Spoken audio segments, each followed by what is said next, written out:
qui a démarré le parc, on était 3 personnes. Voilà, on est parti en fait d'un terrain vague et donc l'idée c'est d'évoluer vers quelque chose de plus naturel que les parcs qu'on faisait à l'époque, qui étaient plutôt des parcs très jardinés, type green de golf, qu'on tondait très régulièrement. Il est commencé à y avoir des enjeux aussi écologiques de préservation de la biodiversité. On commençait à s'interroger sur l'érosion de certaines espèces, etc. Donc l'idée a progressivement évolué vers l'aménagement d'un parc, on va dire nature, en travaillant sur le paysage environnant.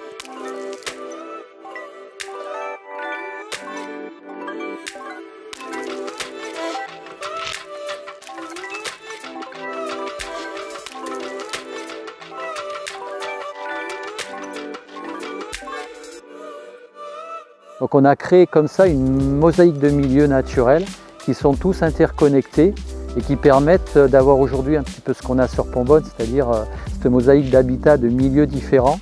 Et quand on traverse le parc, on a l'impression d'être en pleine nature alors qu'on est à 5 km du centre-ville. Donc c'est un vrai espace, on va dire, d'évasion pour les Bergeracois.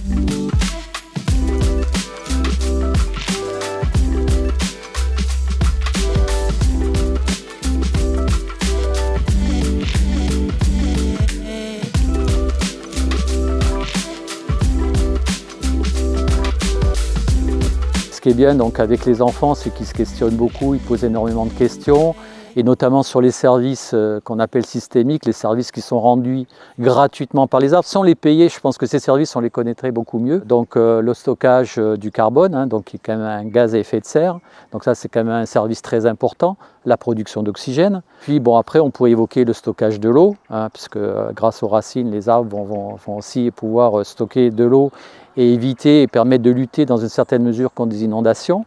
Et puis ils vont surtout héberger toute la biodiversité, plus d'un tiers de la biodiversité de la planète qui est hébergée dans les forêts. Donc sans arbres, en fait, on ne serait pas là, quoi.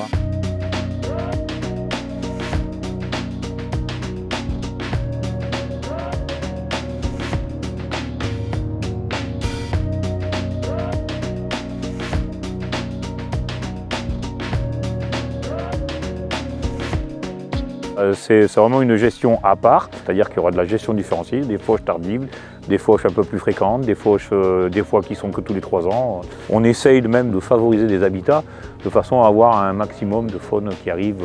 On essaye d'attirer des oiseaux, on sème des plantes pour attirer les oiseaux, certaines espèces. Voilà. Tout est fait pour que tout le monde puisse trouver sa place.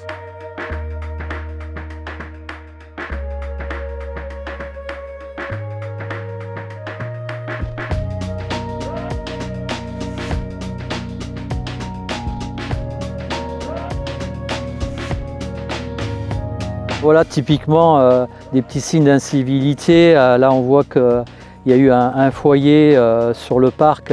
On interdit le feu puisqu'il y a forcément le risque incendie. Mais là pareil, de la même façon, on a des panneaux qui ont été arrachés. On avait des panneaux ici qui signalaient que la baignade était interdite pour les chiens notamment et puis les personnes, puisqu'on a une plage qui est faite pour ça. On est obligé un petit peu de gérer ça, essayer donc de raisonner un petit peu les utilisateurs du parc pour que les comportements soient un peu plus citoyens et cohérents aussi par rapport au milieu naturel.